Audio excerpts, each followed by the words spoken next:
Urgent గా రమ్మన్నారు. నువ్వు యూత్రా, నీ స్ట్రెంగ్త్ ఏంటో నేను చూడాలిగా. ఇలాంటి పనులకి అతను వేస్ట్.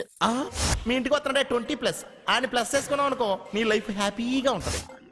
తొందరగా ఓపెన్ చెయ్యి, ఆయన వచ్చేలోపు పని అయిపోవాలి. అలాగే. త్వరగా చెయ్యి వెయ్యరా. అయ్యో రాంగ్ గా తిప్పుతున్నావురా. ఇలా తిప్పు.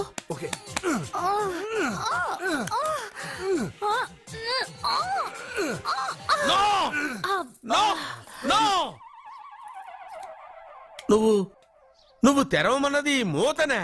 అవును. నువ్వు ఓపెన్ చేసింది దీన్నే. అవును. ఓహో, అంటే నువ్వు వెయ్యి అని చెప్పింది హార్లిక్స్. అవును. ఏంటా చూపులు? అసలు ఇక్కడ ఏం జరిగిందని? అబ్బాయి ఏం జరగలేదు. This is too much. ఎందుకు వాడు ఉమ్మేసి వెళ్తున్నాడు? వాడికి అర్థమైంది. దీనికి అర్థమైంది.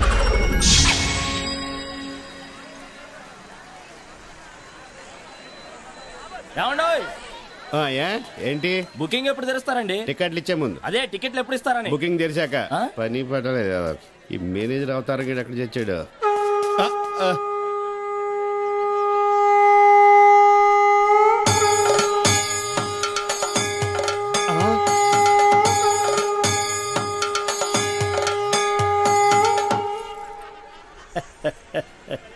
జయ కృష్ణ ముకుంద మురారి. ఊదిన జాలిగాని జనం అంతా వింతగా మిమ్మల్ని చూస్తుంది అన్నాడండి. నెట్టబాకరా, కిరీటం కింద పడిద్దే. అసలు ఈ అవతారం ఏంటండి బాబు? కృష్ణ అవతారం. పరిత్రాణాయ సాధూనాం. అరే, కృష్ణుడు అంటే అంతా ఎన్టీఆర్ అంటారు గాని ఈ కృష్ణుడి గెటప్ లో నేను ఎలా ఉన్నాను? నీ కృష్ణుడిలా ఉన్నావు. అయినా కృష్ణుడికి మీసాలేటండి చండాలంగా. వెరైటీగా ఉంటుందని ఉంచేశాను. మీరు మనిషే వెరైటీలండి. ప్రపంచంలో ఏ థియేటర్ మేనేజర్ కి లేని మేనరిజం మీకు ఉంది. అయినా హాలు ఏ సినిమా ఆడితే ఆ గెటప్ వేసి తిరుగుతారేటండి. చూసిన జనం అంతా మిమ్మల్ని పిచ్చోడు అనుకుంటున్నారు. పిచ్చి జనం. రే, ఒక్క మాట అడుగుతా, నిజం చెప్పు. నేను ఎప్పుడు అదే చెప్తాను. ఖైదీ సినిమా హీరో ఎవరు? చిరంజీవి, అన్నమయ్య, నాగార్జున, లక్ష్మీ నరసింహ, బాలకృష్ణ. కాదురా, అవన్నీ నేను వెయ్యవలసిన వేషాలు. వెండి తెర మీద వెలిగిపోవాలని ఎంతో ఉత్సాహంతో ఎర్రబస్సు ఎక్కుచ్చాను. కానీ తొక్కేశారు. ఏంటి బస్సులోనా? కాదు, ఇండస్ట్రీలో. ఎప్పటికైనా వాళ్ళకు పోటీ వస్తానని నన్ను తొక్కేశారా. అయినా ఈ తప్పంతటికి కారణం ఆయనే లేరా? ఆయన ఎవరండి బాబు? మా బాబు.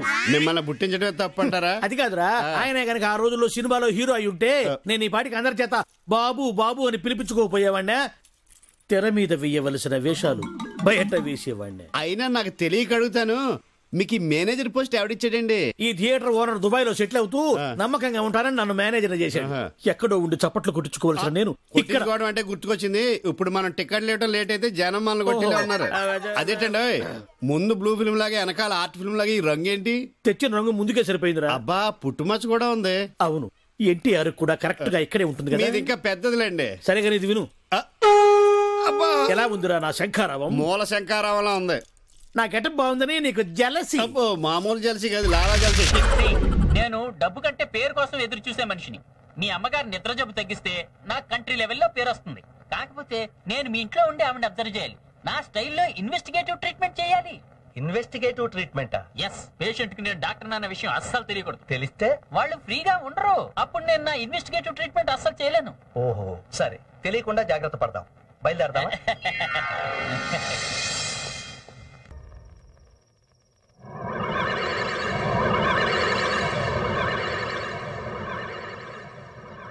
బామ్మగారు, బామ్మగారు. ఏంటి నర్స్ మరి ఎంత మూడు సరసం? ఈ నర్స్ ఎవరు? డాక్టర్ నర్సులతో పెట్టుకోకూడదు. ఏది కలో ఏది నిజమో తెలియదు. డాక్టర్ గారు, బామ్మగారిని ఎంత పిలిచినా వినిపించుకోకుండా వెళ్ళిపోతున్నారు. ఇలాంటప్పుడు ఏం వినిపించదో ఏంటో. ఇప్పుడు ఎలా? Very good. వెళ్ళిపోతుంటే వెరీ గుడ్ అంటారేంటండి? మరి ఆవిడ అలా వెళ్ళిపోతేనే కదా నా ఇన్వెస్టిగేటివ్ ట్రీట్మెంట్ మొదలు పెట్టగలను. సరే పదండి. నీకెందుకమ్మా శ్రమ? కాపలా కాసి కాసి అలిసిపోయావు. వెళ్ళి హాయిగా రెస్ట్ తీసుకో. నేను చూసుకుంటానుగా. వెళ్ళు, పడుకోమ్మా. బామ్మగారు, బామ్మగారు, మరి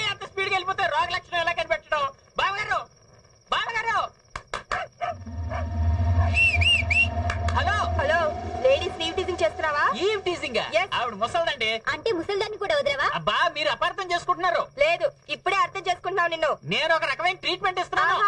మేం కూడా ఒక రకమైన ట్రీట్మెంట్